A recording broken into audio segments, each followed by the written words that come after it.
แต่มือเฮาอยู่ด้วยกันน้องสำคัญกับอายกว่าไผสัญญากันไว้พร้อมมือได้เฮาสิจัดงานแต่ง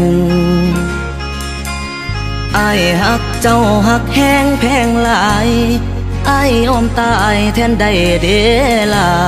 บ่เชื่อเลยว่าเฮาสิมากันก่อนแต่งบอกได้บ่เหตุผลของเจ้าหักสองเฮามันยังขาดบ่อนใดที่อยู่กับอายน้องนั้นย่านอายพาไปกินเกลืออยู่กันมาเกือบปีอายบอกเคยขัดใจเจ้ามันคิดวันเสาร์เจ้าอยากไปใส่อายตามใจทุกเทื่อ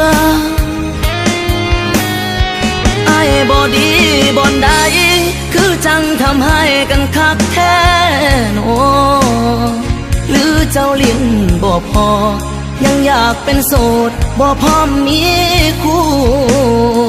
กายเจ้าอยู่กับอายใจอยู่กับไผอายยังบ่ฮู้บอกมาเบิ่งดู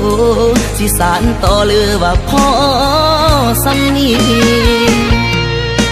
อายสิโทรหาพ่อกับแม่มาซอยแก่กับสิ่งที่เป็นอยู่หากว่าเฮาบ่แม่นเนื้อคู่อายบ่ฝืนใจเจ้าต่อความหักมันบังคับบ่ได้เป็นฝืนไปเฮาสิมี